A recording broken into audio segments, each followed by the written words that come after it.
Hello friends, आज हम बात करेंगे एक सेफ्टी ऑफिसर के क्वेश्चन और आंसर के जो कि रियलिस्टिक क्या क्या पूछा जाता है उसके बारे में। ठीक है, सबसे पहले मैं स्टार्ट करता हूँ इसी क्वेश्चन से। फिर 5 क्वेश्चन मैंने कवर किया है इस सेशन में। नेक्स्ट सेशन में मैं इसको इंक्रीज करते जाऊंगा। सो फर्स्ट क्वेश्चन है, what you will do if you see a worker without working PPE on site.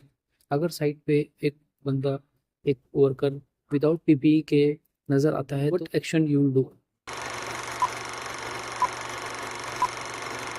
Answer आपका ऐसा होना चाहिए, first I will immediately stop the work and move the worker to a safe place. Then I will explain the importance of PPE and provide the required protective equipment. If the violation continues, I will report it to the supervisor and record it as a safety violation.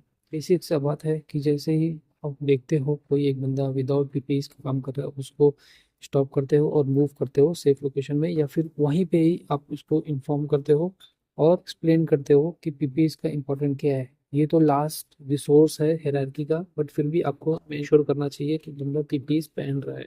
ठीक है, अगर उसके पास नहीं है, पहनता क्यों नहीं है, या फिर एक तो एटीट्यूड की वजह से, या तो उसके पास अवेलेबल नहीं है। अगर अवेलेबल नहीं है तो ठीक है, आप उसको प्रोवाइड कर सकते हो। नेक्स्ट, अगर वो वायलेशन कंटिन्यूसली करता है, सेफ बंदा कंटिन्यूसली वायलेशन करता है, तो उसको हमको रिपोर्ट करना चाहिए उसके सुपरवाइजर को या लाइन मैनेजर को, लाइन इंजीनियर को। देन रिकॉर्ड में करना चाहिए सेफ्टी वायलेशन, उसके प्रॉपर नाम लेना चाहिए, उसका स्टाफ आईडी वो रिकॉर्ड करना चाहिए। What is near miss, why it is important to report it. Near miss क्या है, क्यों रिपोर्ट करना इंपॉर्टेंट है।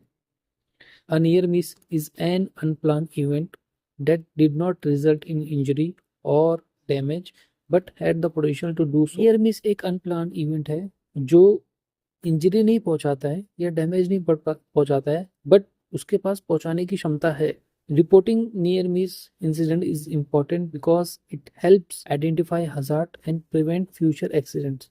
नियर मिस को इसके लिए रिपोर्ट करना चाहिए ताकि हमें पता चल सके उसका हजार्ड्स क्या था और उसको नेक्स्ट टाइम से बच सके उस हजार्ड से और इंसिडेंट से। What will be your first action if a serious accident happened on site. My action will be to secure the area, ensure that the injured person receive immediate first aid or medical attention. After that, I will inform the supervisor, management, and preserve the scan for proper investigation.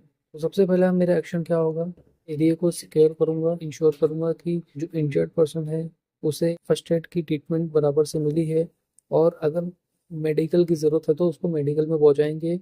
उसके बाद मैं क्या करूँगा, अपने उसके supervisor को और जो वहाँ पे काम कर रहा है पर्टिकुलर उसको सुपरवाइज़र को इन्फॉर्म करूँगा, मैनेजमेंट को इन्फॉर्म करूँगा और रिजर्व करूँगा स्कैन को इन्वेस्टिगेशन के लिए। What is permit to work and why it is important. Permit to work is a formal written system used to control hazardous work such as hot work, confined space entry, and electrical work.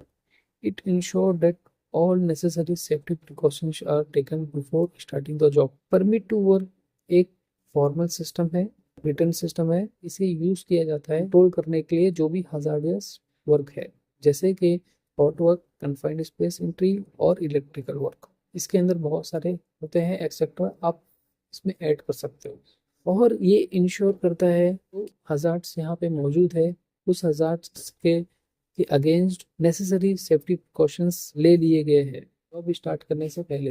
Number last, do you conduct a risk assessment. Risk assessment involves identify hazards and evaluate the level of risk and implement control measures to eliminate or reduce the risk. The goal is to ensure that the work is carried out safely.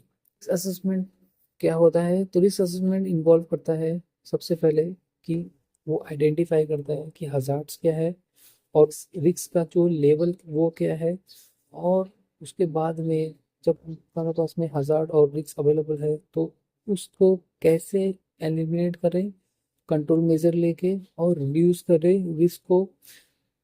Actually में जो गोल है risk assessment का वो है कि वो make sure करता है कि जो भी काम वहाँ पे चल रहा है वो सेफली हो जाए।